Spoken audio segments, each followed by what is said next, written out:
you. Give her a hand. Look at what she said.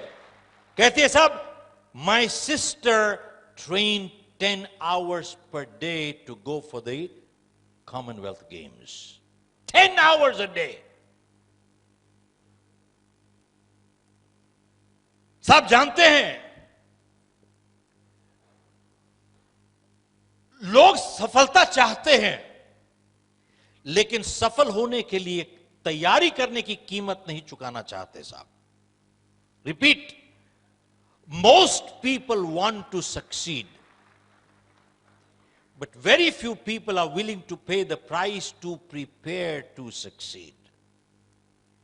सफल होना चाहते हैं साहब, लेकिन सफल होने की तैयारी करने की कीमत चुकाना नहीं चाहते साहब. आप भी चले जाइए, अगर 8 घंटे डेली अगले 4 साल के लिए आप भी प्रैक्टिस कीजिए, 10,000 घंटे, आप भी ओलंपिक में जा सकते हैं, मैं भी जा सकता हूं.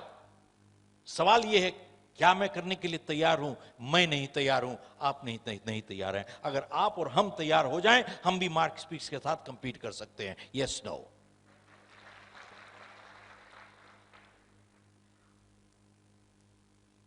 साहब 2 साल पहले ओलंपिक से माइकल फेल्प्स का हाथ फ्रैक्चर हो गया था,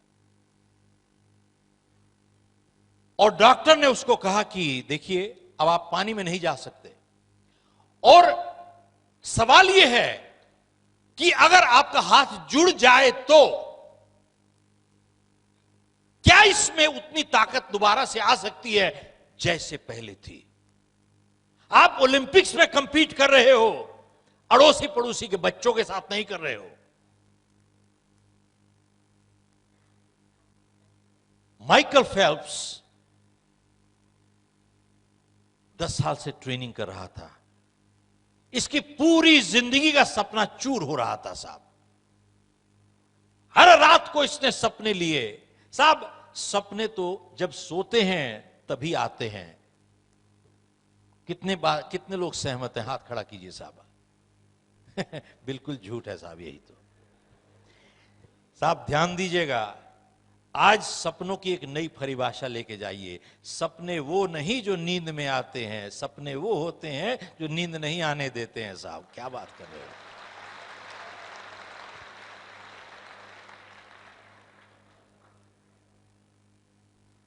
माइकल फेल्प्स ने अपनी जिंदगी का सपना देखा टूटते हुए. बोला साहब, मैं पानी में जाऊंगा, हाथ इस्तेमाल नहीं करूंगा, पांव इस्तेमाल करूंगा. साहब ट्रेनिंग करता रहा माइकल फेल्प्स. उसके बाद 2008 में बीजिंग में इसने मार्क स्पिट्स का 36 साल पुराना रिकॉर्ड तोड़ा और 8 गोल्ड मेडल जीता साहब. ये 8 गोल्ड मेडल, और 8 में से एक इवेंट थी 100 मीटर्स बटरफ्लाई स्ट्रोक. अंदाजा लगाइए कि माइकल फेल्प्स और जो दूसरे नंबर पे आया था, कितना फासला रह गया था साहब. 1/100th of A second. एक सेकेंड का 100वां हिस्सा. अब साहब कैसे कैलकुलेट करते हैं आप कीजिएगा, मुझे आता नहीं साहब ये सब करना. एक सेकेंड का 100वां हिस्सा. और कहा जाता है कि जब इसका हाथ फ्रैक्चर हो गया और यह हाथ से प्रैक्टिस कर रहा और लात से प्रैक्टिस कर रहा था, इसकी लेग्स इतनी स्ट्रांग हो गई थी दैट लास्ट पॉइंट इसी ने उसको लास्ट पुश दिया साहब. लास्ट आज मैं आपसे इतने लोगों की जीवनियां जब पढ़ते हैं, आज एक सफलता की आपसे एक नई परिभाषा देना चाहता हूं आपसे. इन्हीं से सीखा हूं मैं, मेरी नहीं है ये. Success is not absence of problems, it is overcoming problems. Michael Phelps को प्रॉब्लम थी. He had a problem.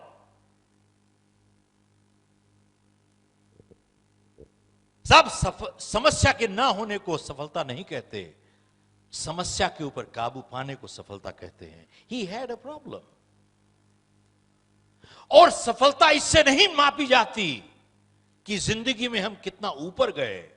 सफलता इससे मापी जाती है कितनी बारी गिर के उठे, उसको सफलता कहते हैं साहब। सफलता इससे नहीं मापी जाती कि दूसरों के मुकाबले हम कैसा कर रहे हैं। सफलता उससे मापी जाती है कि हम अपनी क्षमता के हिसाब से कैसा कर रहे हैं। आप देखिए, एथलीट कभी दूसरे के साथ कंपीट नहीं करता, वो अपना ही रिकॉर्ड तोड़ता चला जाता है परमानेंटली साहब। बार बार अपना रिकॉर्ड तोड़ता चला जाएगा साहब। वो अपने आप के साथ कंपीट करता है साहब।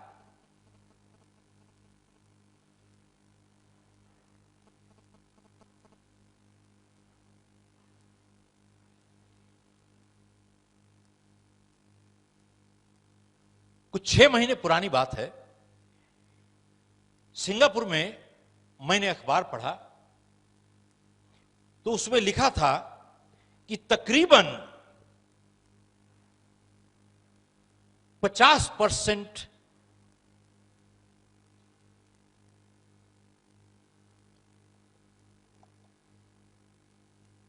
बिजनेसेस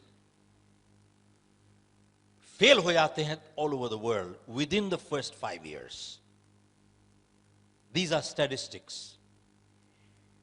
50% of businesses फेल हो जाते हैं with in the first 5 years. और अमेरिका में ये स्टैटिस्टिक्स है कि तकरीबन 90% बिजनेसेस फेल हो जाते हैं पहले 5 साल में।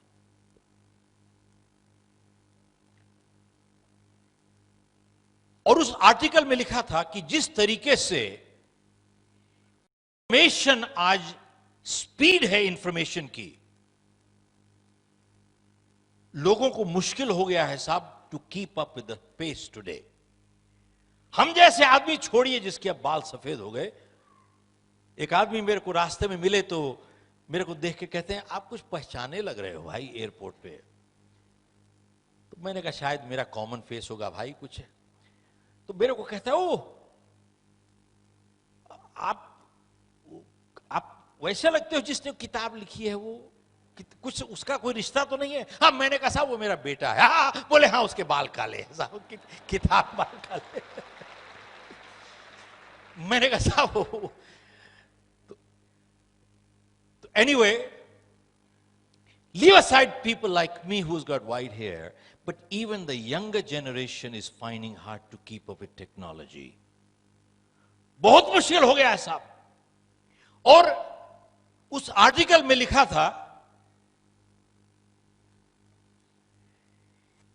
कि स्पीड ऑफ टेक्नोलॉजी जिससे बढ़ रही है, हर क्लास जो आज ग्रेजुएट कर रही है वो पिछली क्लास से थोड़ी ज्यादा नॉलेजेबल है। रिपीट करता हूं साहब, आज हर क्लास जो ग्रेजुएट हो रही है वो पिछली क्लास से थोड़ी ज्यादा नॉलेजेबल है। ये स्पीड है टेक्नोलॉजी की। ये पॉजिटिव साइड है, that they are little more knowledgeable than the previous one.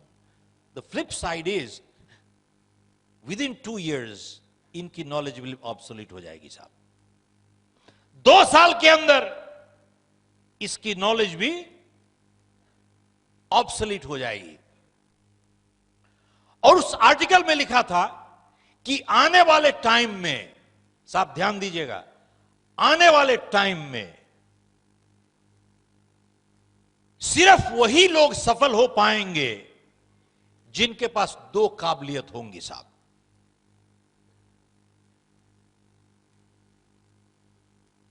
People who have people skills and people who have selling skills. Repeat करता हूं, only people who will succeed in life going forward are people who have 2 skills. People who have people skills and people who have selling skills. Ability to deal with people and ability to sell. जिनके पास ये 2 काबिलियतें हैं, बोले साहब उनको सफलता से कोई नहीं रोक सकता। अब इसका उदाहरण क्या है? आप देखें किसी भी संस्था में, आप देखिए जितना लोअर एक वर्कर होगा 90% उसका टाइम टेक्निकल स्किल्स में चला जाएगा, 10% टाइम या उससे भी कम जाएगा लोगों के साथ व्यवहार में। और जितने आप ऊपर चले जाते हैं, ऊपर उठते चले जाते हैं, 90% आपका टाइम जाता है लोगों के साथ व्यवहार में, less than 10% in technical skills. Yes no? 90% time.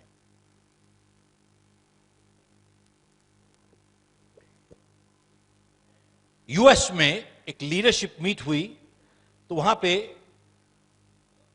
कुछ लोगों को, गिनती के लोगों को बुलाया, तो हमारे को भी बुलाया हुआ था। वहां 5 दिन की लीडरशिप समिट थी। तो वहां पे एक चीज बहुत उभर के आई कि आज की जो जनरेशन है, they are very tech savvy. सब टेक्नोलॉजी में कमाल कर देते हैं लोग।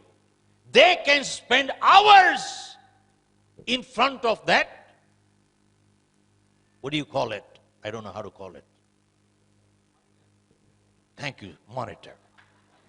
हमारे टाइम में तो मॉनिटर वो डंडा लेके जो बैठते थे क्लास में, उसको मॉनिटर कहा करते थे साहब, मॉनिटर। तो साहब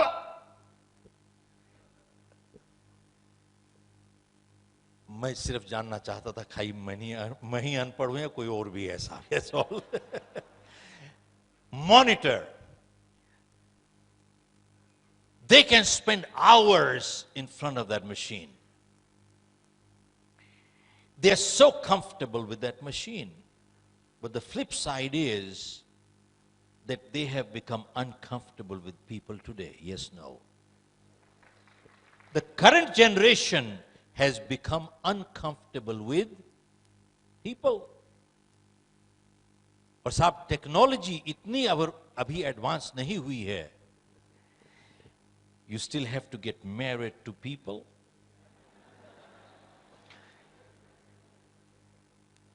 you can't have babies from computers as of now.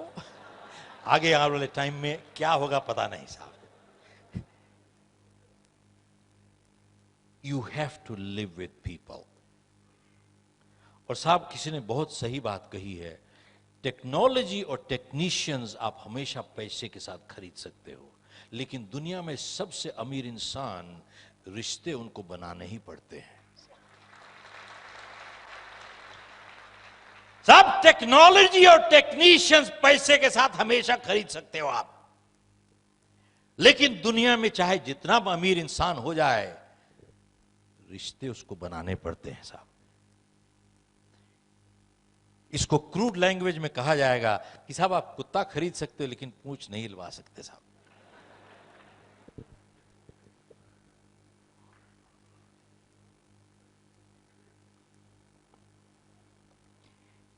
Technical people skills, they are crucial. और दूसरा is selling skills. दूसरा इज सेलिंग स्किल्स। तो साहब हमने जब किताब लॉन्च की पिछले साल, यू कैन सेल, तो प्रेस वाले आए वहां पे और बोले कि किताब का नाम है यू कैन सेल। ये किताब लगता है सेल्स प्रोफेशनल्स के लिए है। तो मैंने उनसे वापस सवाल पूछा, साहब आप बताइए मुझे कौन नहीं बेच रहा? तो मैंने इस किताब से एक डेफिनेशन निकाल के दी, definition of a sales person by Robert Louis Stevenson. इसमें डिफाइन किया है साहब, who is a sales person. Anyone, ध्यान दीजिएगा साहब, anyone who sells a product, service or an idea